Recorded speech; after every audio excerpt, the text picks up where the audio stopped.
Hello. In this clip from our Justia webinar, AI, Legal Developments, Risks, and Benefits, Sarah Anderson talks about how the lack of laws and regulations regarding artificial intelligence can affect our interaction with it. If you want to see more Justia videos on law practice and legal marketing, be sure to subscribe to our channel.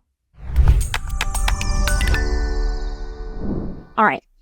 Another area I want to go into is thinking about who's watching all of this, right? So we have I feel like a federal agency for just about everything, right? We have the, Federal Communications Agency, which makes sure that anyone flying a drone or, talking on expensive walkie-talkies is not accidentally going to interfere with airplane traffic, right? They're not going to get too close to the airways. We have the FDA that makes sure that the food and the drugs that we put into our body pass a certain level of inspection, and that we're not all eating, or let us know if there's been an outbreak of salmonella in romaine lettuce like there were years ago, right? We have the Federal Trade Commission, which is sort of like the catch-all for business, right? If someone's saying that something's not true, right, technically you can file a complaint with the FTC and they'll say you're misrepresenting the truth, right, under Section 5 of the FTC Act and go after you. So all these people that are out there saying essential oils cures cancer, I'm surprised there's not more of an FTC claim against that. But with artificial intelligence, we've already seen the amazing ways in which it can be used, especially in the medical sector, and then also the terrifying ways it can be used in terms of, creating false espionage or dangers to national security. But there's no one governing the left and right limits of AI in this country. There's no agency dedicated to that, which I think is kind of frightening. And that's not to say that like all government agencies are amazing at their job, but I like knowing that the DEA is out there trying to stop, the cartels from bringing more drugs into the country. But with artificial intelligence, there's literally nothing, right? So here's what the federal law has on the Fed has on artificial intelligence. And I apologize, I'm going to take a quick Stanley break. All right. So Jimmy Fallon kind of has it right here. They don't have much, right? And there's good and not so good reasons for that. The first law that they passed was the AI and Government Act 2020, which has basically said, hey, we're going to pass a law telling us to figure it out. And if you've ever reviewed any of these laws, they usually come with like a time frame in which they have to report the output of the efforts or create the law. And usually they don't stick to these time frames. They're usually like 180, 360, or 270 days, right? Increments of a year. And they'll say, we're going to figure it out in the next 270 days and produce a report to the department of whoever on our output. And we rarely see these reports and they rarely get actually published. And this law is no exception. Unfortunately, the government's like, we're going to staff up on AI professionals. Well, the problem with that plan is, right, AI is really obscure and not a lot of people know much about it. Not a lot of people understand data sets or algorithms, or even if you understand it, which I hope you do now, you can't replicate it or make it on your own, right? So if you're just basic macroeconomics, if, you're in demand, but you are a scarce resource, your price goes up, right? So people can go work for Amazon or Microsoft right out of college, make $375,000 a year, dealing with some of the latest technology and live in, beautiful California, or they can make $60,000 a year on the federal, GS pay scale working in the government in Washington, D.C., which has a very high, cost of living. So it's really not, rocket science as to why that hadn't worked out. The next one is Identifying Adversarial Networks Act. This basically says that we do not want to unleash the power of super artificial intelligence, have a bunch of R2D2s running around that then compete with each other and create a more competitive AI that could take it over the world. So basically, the National Science Foundation is saying, hey, you're not allowed to create R2D2, which I don't see that that's ever been enforced, just FYI. And the last one is the AI and Training Act of 2022. This is basically, I would say like an indirect admission maybe that the AI Government Act of 2020 didn't work. And so rather than saying, we're going to go out there and find the talent and bring them in, right? They're like, okay, that's really hard. No one wants to work for us at, a sixth of what they could be making someplace else in an area that it doesn't snow. And instead, actually, DC is more known for ice storms. I'm a former Washingtonian. So what they did is they said, we're going to develop AI training programs and train our existing staff. Well, the problem with that is, right, there's not a whole lot of AI training programs. It's something, that is so new that the world really hasn't had the time to catch up and create formal educational programming to address how to create AI, how to create these data sets, how to tag these data sets. In fact, a lot of the software companies that we rely on, I don't know how many of you guys are relativity users or some of the other e-discovery functions, right? Those entities are some of the first to really tag data and sort it that way. Kind of like, and then obviously other ones have caught up, but they spend a lot of time trying to learn this on their own, that there's not a whole lot of accessible educational programs outside of those individual companies that spend so much money on research and development to train people. So in short, this one isn't working out too well either. All right. This is stole straight out of the GSA or congressional reports, right? And this just shows all the different laws on artificial intelligence that there are in existence at the federal level. So green is law, blue is policy. And when I say new, I mean 2019 is the first time we got anything on artificial intelligence out of the Fed, which is wild, right? So it's literally 5 years old. And of course, everyone in law knows that everything takes forever. Very rarely do things happen quickly. And so, being 5 years in, I feel like this is what we would expect to see out of, a decently functioning bureaucracy. But mainly all we have is policy, and the laws that you've seen really don't exist. Or at least if they exist, but they don't really do anything, and they haven't really accomplished anything, and they don't really regulate except to say, don't make R2D2. So let's look at the states. There are some states that have artificial intelligence laws, and 2 actually popped up this summer. And I expect California to pass theirs. If they have passed it in the last month, I'm sorry, I didn't catch it. I was expecting to see it pass. California's laws passed this summer, but I haven't seen it yet. But that doesn't mean it couldn't have happened and it just missed my viewpoint. So stick with me. 31 states in the United States have some sort of law like the U.S. government's laws of we're going to figure it out. So 31 states have some sort of law that says we're going to form a commission or a body full of political appointees to go out and figure out artificial intelligence on behalf of the state of Arkansas, right? And as you know, for bodies of political appointees, they're super efficient, right? And they always solve the big problems. So in other words, we have 31 states that have nothing except something that says we're going to figure it out. Cool. Let us know when you're done. We'll be dead, but whatever. And then we have a few states that have actually done something with it. California produced draft regulations of how they would regulate artificial intelligence in terms of consumer privacy. And it was put out by the California Privacy Protection Agency, and theirs were pretty substantial. They had all the statute numbers that they would use, and they really based a lot of what they plan to regulate around the issue of consent. In other words, giving the consumer the right to have the data that you collect about them through cookies, banners, or, credit card applications, whether or not you would allow them, or whether or not they would allow you to put that into their existing AI model to study you or whatever, similar to a lot of the consumer privacy laws about selling our information for advertising purposes. So California is really based out of consent. And then Nevada used to have a rule that outlawed self-driving cars using artificial intelligence. However, they have since repealed that. I'm not sure why. Maybe they just realized the only thing you're going to hit out there is sand or a brothel. No, I'm just kidding. But they have since repealed it, but they did in fact have a law on that previously. So here are the states that do have laws on AI.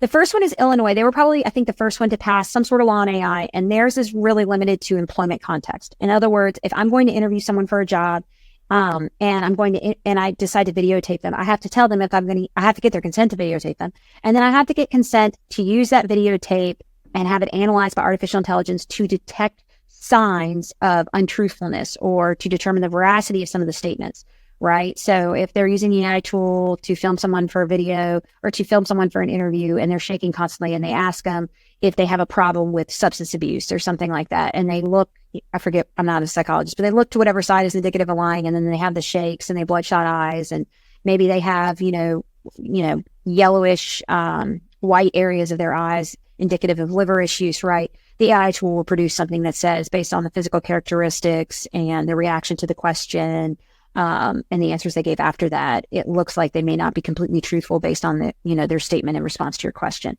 So if you're going to do that in Illinois, you need to get permission from the person to do it.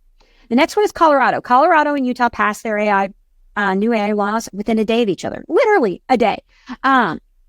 So Colorado was first, and the main thing they said is that they want to make sure anyone developing AI or using AI in the state of Colorado on Colorado consumers is taking reasonable efforts to prevent algorithmic discrimination. What does that mean? Well, you've got 2 different ways you can look at algorithmic discrimination, both important, right? The first one is your typical, concept of discrimination, right? You can't use AI to make a consequential decision. And by the way, Colorado defines consequential decision as the availability of certain types of benefits in different fields. So like availability of healthcare benefits, public benefits, legal benefits, any, educational opportunities. They did I actually really like their definitions. They did a really good job with it. So congrats to the Colorado legislature. But one of the things they said is, you got to prevent algorithmic discrimination. So, you can't say everyone here that, applied for this based on their application in our AI tool looks like, we're going to favor issuing these applications to one race or gender or another, right? That would be basic discrimination. But another thing that I think is super, super important is when you look at medical discrimination. What do I mean by medical discrimination? I apologize, y'all. I've had a little bit of a head cold. I think it's like my summer cold from the kids going back to school. But what is medical discrimination? All right. Here's a great example of medical discrimination that occurs with AI, right? I'm a female, identify as a female, right? Well, men and women have different telltale signs when they have a heart attack or when they're at risk, heightened risk for a heart attack. Men have very traditional signs. They have, pain in the left side, numbness, tingling, a headache. Maybe they're a little nauseous, right? And then they have pains in their chest. You can tell I'm a, dyslexic kid.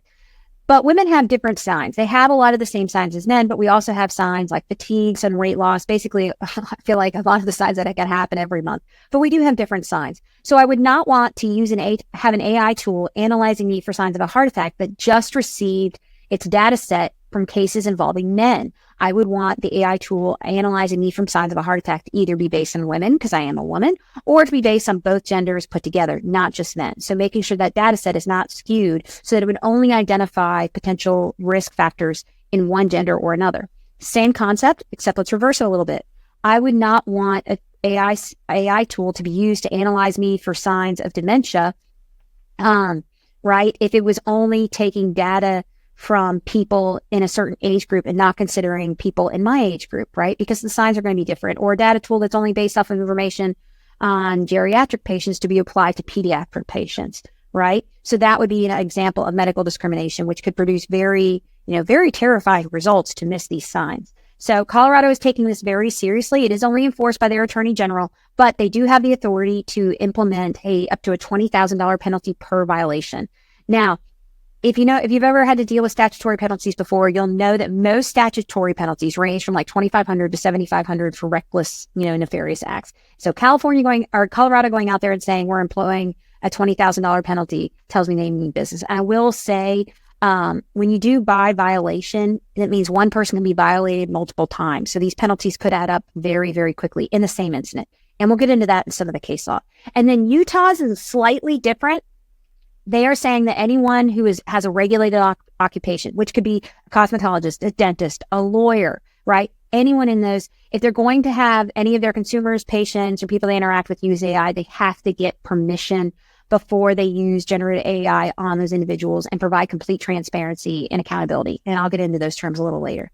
And of course, they issue fines of $2,500, right, in the normal fine range, or up to $5,000 for each violation. Again, more than one person can have more than one violation. So these are the three really hard laws specific to artificial intelligence in the state books. So let's talk about policy. So I showed you that screen that showed that there's not a whole lot of laws, but there are a lot of policies. I just want to talk about a couple. Probably the best policy on artificial intelligence, on its use, and I would use this as a lawyer if I had to write a brief on this, because it's developed by the National Institutes of Technology, which is a division of the Department of Commerce. And NIST, as it's called, has always published very reliable materials in the cybersecurity space, which I would say is the first cousin to artificial intelligence. And it is heavily relied upon both by, I've seen it relied upon by courts and by expert witnesses that passed Doe-Bear in courts opining on technical issues. So I'm a really big fan of NIST. And they come up with 7 factors that I think that they put in English, which was, amazing, right? On what to look for when you're analyzing an artificial intelligence model from any perspective, right? And I would say they really come up with 6, not 7, but whatever. They say it's 7. The first one is validity and reliability, right? This is making sure that your data set is capable of producing real, accurate results when combined with your algorithm. So again, just making sure that you have, if you're going to produce a medical tool using artificial intelligence, you need to make sure you're pulling that data from, verifiable, peer-reviewed studies from maybe the National Institutes of Health, right? and not pulling your data from Reddit. So that would be the first one. And then making sure that you have a qualified person developing your algorithm and then testing that algorithm. The second one is safety. What does that mean? So just like I said, that artificial intelligence tools can be subject to data poisoning and manipulation, which can produce real results. You need to make sure you're guarding that data tool with appropriate cybersecurity measures. In other words, you do not want to host your data tool on the open internet with no security attached to it. You don't want it to be, just in the free version of Dropbox where anyone could eventually, and I use Dropbox, could get in and potentially manipulate that data tool because you don't have any security surrounding it. So making sure that that data tool is very tightly guarded, because you may not, the way most data poisoning works is it's small bits over time to skew the results, so that because it's designed to be not immediately identifiable. The next one is security and resilience. This is very, very similar to that, is making sure that it is completely safe, right? And that you're not going to endanger, and this is also goes to say, you're not going to endanger human interests, and you make sure you guard the data tool to prevent unauthorized access. Same with guarding, the algorithm and how that is put together. The next one is accountability and transparency and explainability and interpretability. Again, I kind of think these are very similar, just like safety and security and resilience. I think they're very similar, right? But the main thing is, and I would say this is how I look at these. If someone cannot explain to you how this data tool works, where the data comes from, right, and how the data will be used, don't touch it. Because that tells me either the person you've asked doesn't know, so you need to ask someone else if you're really interested in knowing, or that they're using it for ways that perhaps, if you looked at things from a strictly ethical or moral lens, might have some gray areas there, right? A user should be able to understand that, like, hey, when you fill out this credit card application for your Dillard's or Macy's department store credit card, not only do we use that to identify whether or not you're a decent applicant for a credit card, but we store that data, and then we look at your shopping patterns based on that data to see what else we could potentially sell you, or what kind of consumer you are, and more likelihood that you're going to come back using our AI tools.